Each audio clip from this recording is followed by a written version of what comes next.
Hello and welcome back to my YouTube channel. I just want to first say thank you to everyone who has given me support for my first video and a lot of praise, but also a lot of feedback as well. So I really do appreciate it. I really am very grateful for everyone who's liked my last video, and thanks to the subscribers that have subscribed to me. For this video, I thought I'd do one item and it's a repair job. It's quite an exciting repair job and it's quite a nitty-gritty, really detailed, gotta get it right repair job.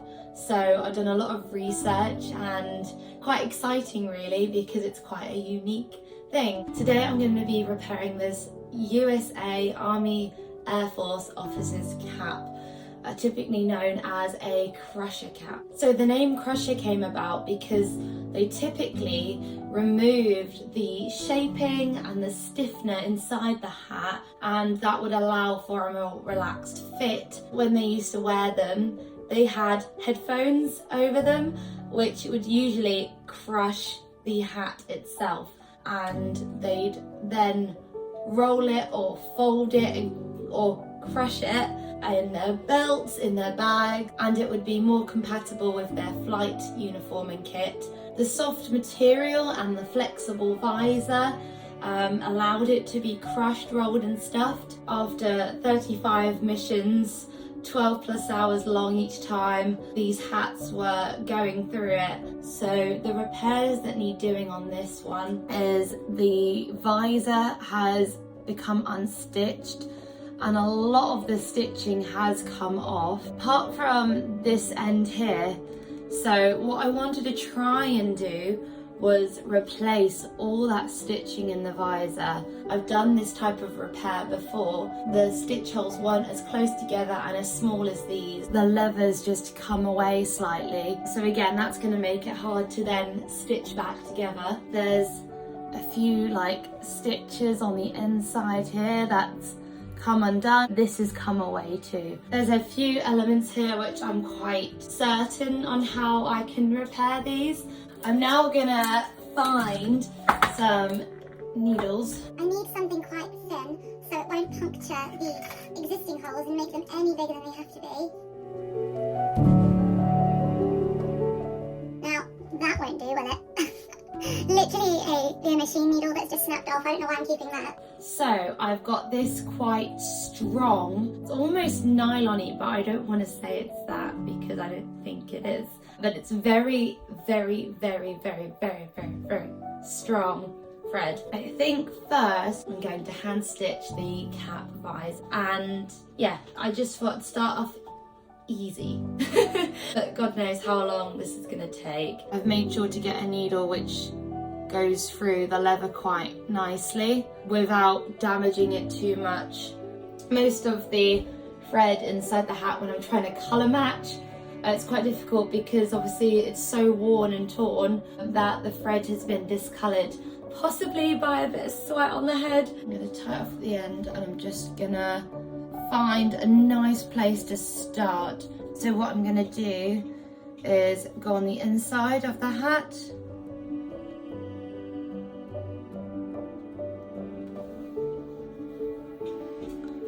I'm going to try and find a nice point for that needle to come out.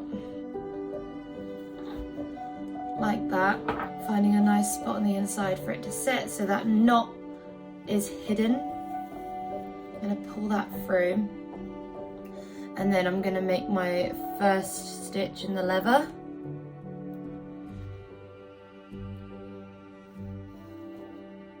I think I'm going to straight stitch along one side first, and then I'm going to straight stitch when I get to the other end, and then I'm going to go back on myself. Because I think this was originally stitched on the machine automatically does top stitch and a bottom stitch, whereas when I'm hand sewing this, it's hard to achieve that same look unless I did a back stitch.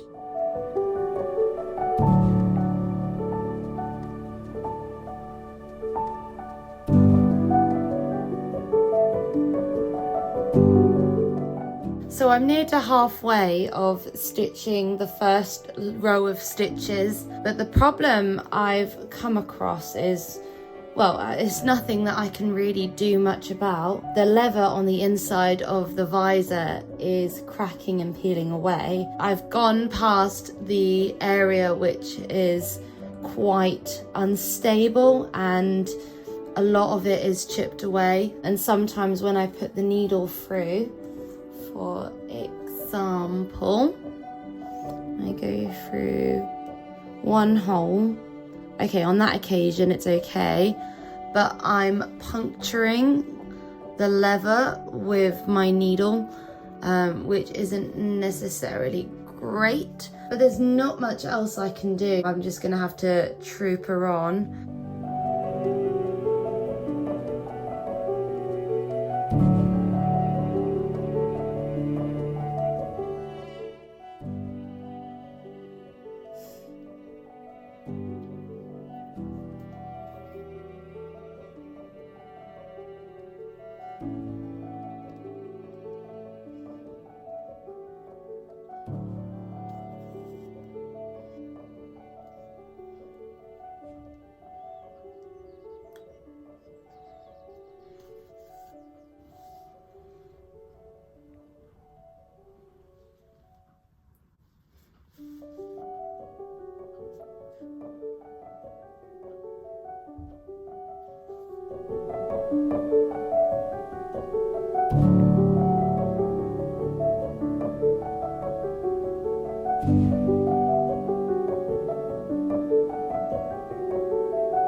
I thought I'd gas and sew. It's quite a long process of sewing this. It's quite slow, so I thought it'd be quite nice to chat while I do this. I think I'm doing a good job. I think, you know, I'm trying to do the best I can, and it's looking lovely, neat and tidy, just using the existing stitch holes that are already there. If I can't find the hole in this side of the cap, and I put my needle through the top, see where it comes out at the bottom, and then I have a good idea of where to put my needle back through, because I don't want to create more stitch holes. I want this to look as original as it can be. So here in East Anglia where I am, there were a lot of bomb and fighter groups. It used to be called Little America because East Anglia was just populated with Americans coming over to serve here.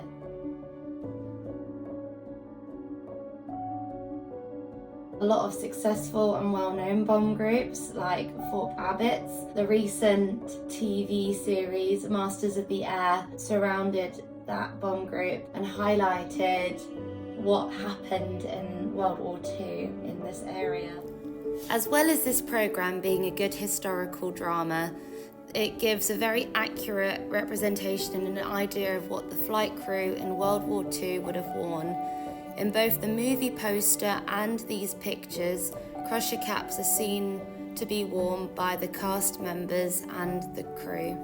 I'm fairly close to the 56th Fighter Group, which was one of the most successful fighter groups in Europe, which is actually this gentleman volunteers at, and there's a lovely small little museum just on the outskirts of Halesworth. So if you're ever in the local area, I would highly recommend visiting all the little museums. Lovely another group is the 95th at Horham, which is called the Red Feather Club, and the 95th Bomb Group was the first group American Presidential Citation Award three times for acts of heroism against the enemy, and the first to bomb Berlin in the daylight, which was quite a big thing.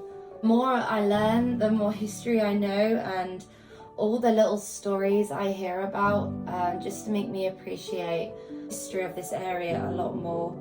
Not only am I repairing a cap, but I'm repairing a bit of history which I find incredibly special, and I'm actually really enjoying the process. I just wanted to add as well that I'm not a historian of any sorts. I just sew. My partner, I've got a lot of information from. His dad knows quite a lot of information, and I don't claim to know everything about what I'm talking about in this video. This is just a light-hearted video. I'm trying to restore a piece of history, but I also thought I'd talk about it all as well. Another quick disclaimer, and what I'm doing here and all the repairs I'm going to make on this hat are just from my research, and I'm trying to do the best I can to repair it. I'm not a conservator, and I've been trusted in repairing this the best I can, and I'm being very, very gentle. So also I have washed and cleaned my hands. There's no oils on my hands.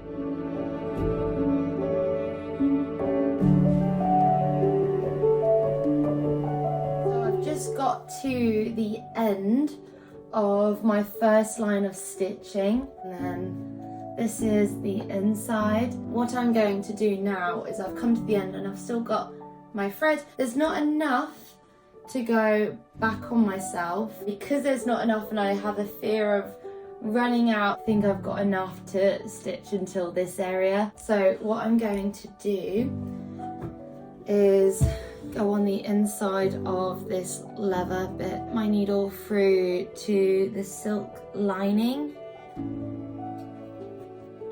and I'm going to now tie my thread off on the inside so it doesn't mess with what I've done on the outside of the visor.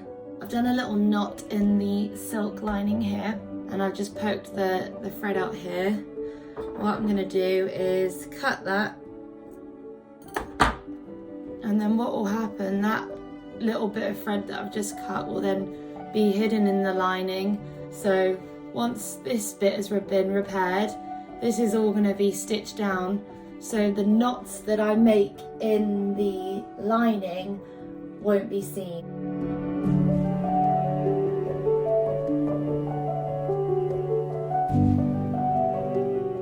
So this has taken me quite a while, and I've just started to stitch the next line of stitching, and then that's the inside. Again, more stitching the better, because it then holds the visor together a lot nicer. I've finished the visor and the stitching looks really nice and neat. That's what the inside looks, and looks much better with all that stitching back. And this was the area which was really, really bad, and the leather was coming away from the top leather. That looks really, really good. We've got a lovely line there now, which was there once before. I'm gonna now move on to the next part of repairing this hat. I'm gonna have a look at repairing this. It's coming off at the front here, and then obviously on the inside you can see there's a hole there.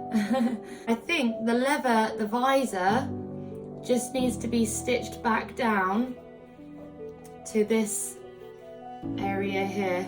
It's been stitched down with black stitching, as you can see here, all along there. You can see that the visor's been stitched with black stitching there as well. I'm going to use my black nylon thread.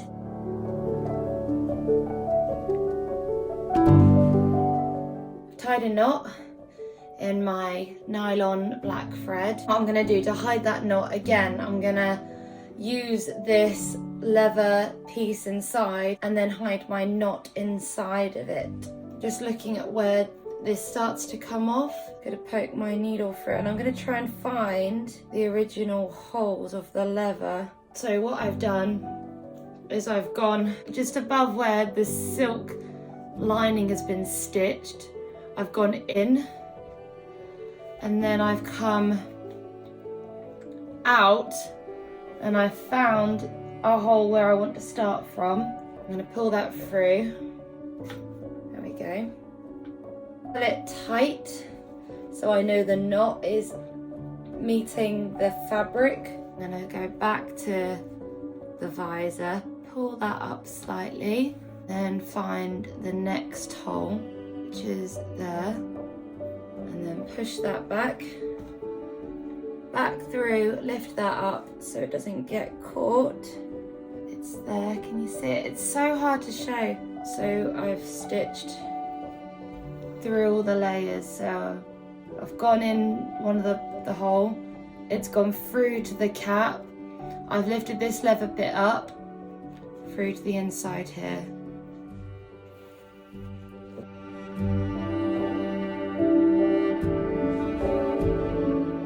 I've just got my trusty pliers with me for this particular job because I'm trying to pull through this extremely thick fabric on the hat, and the needle is struggling and my fingers keep slipping, so I'm using the pliers to pull the needle through. In this case it's quite difficult to pull through, so I'm going to get my pliers, get the needle and just give it a little tug.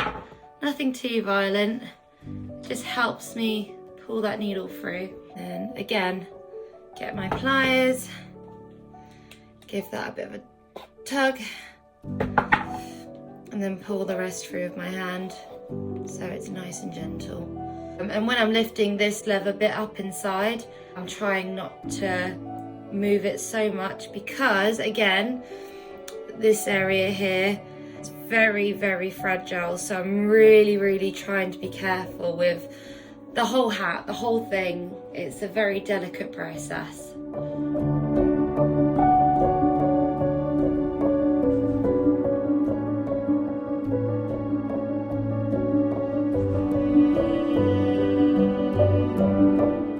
If you can see, that's the original stitches, and then my repair stitches are just here.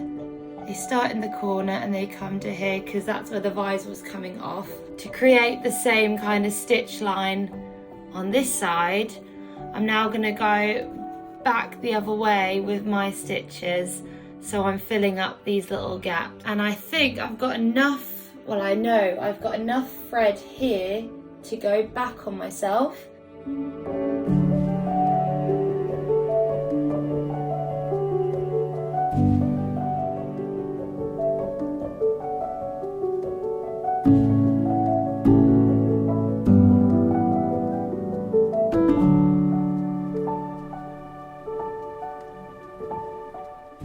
I've just finished sewing the visor back. You can see all the stitches there, and then this is the visor, so all them stitches are brand new.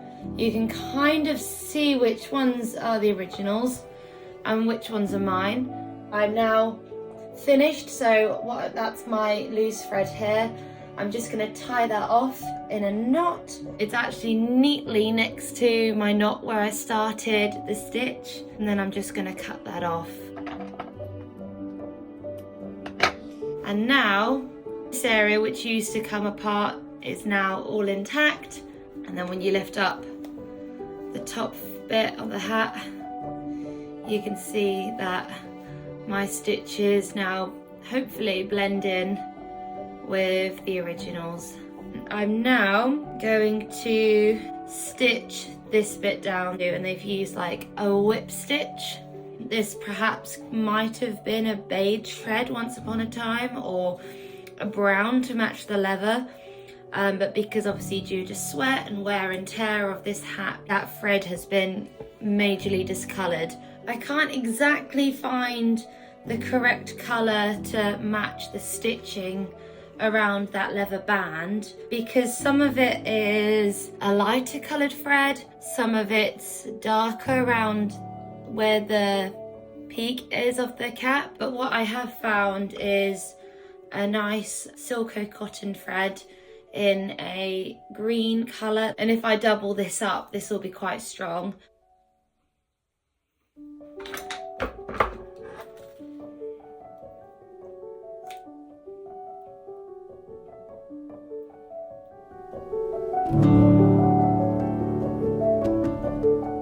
So I'm now sewing this leather band back, and what I've done is come up from the inside, and then my needle comes out on this area here, and then I'm finding the existing holes in the leather, and I'm going into where the area is where it needs to be repaired. I can just feel with my needle and see where my needle comes out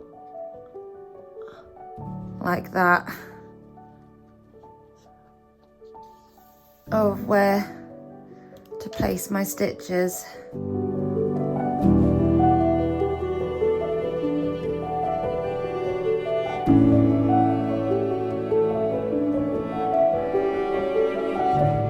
So I've just finished and I'm really happy with it. I hand stitched all of this, stitching back and obviously repairing the inside of this because that was flapping. I was thinking about getting some glue to it, gluing it and then stitching it down. But the problem with that, depending on what glue I would use, I don't really want to spoil the leather because this leather inside is quite soft. I didn't want the glue coming through and I didn't want it being sticky. Which is obviously what glue is. And then once it's dried, I was worried about trying to get the needle through the leather and ruining it even more. And then I repaired the visor, so I've stitched the visor back down to the hat. And then I finished off the repair by stitching the leather band back down. Really happy with this and I think it looks great. But for now, this hat is ready for VE Day in May and hopefully one happy customer. Thank you so much for watching. I hope you've all learnt something today. If not, enjoyed the video. Please give it a like or a little subscribe. There's a button you press down below and that will notify you every time that I post. Please leave a comment below if you enjoyed this video. I have left all the links to all my research below, and for now it's goodbye from me and I'll see you all in the next video.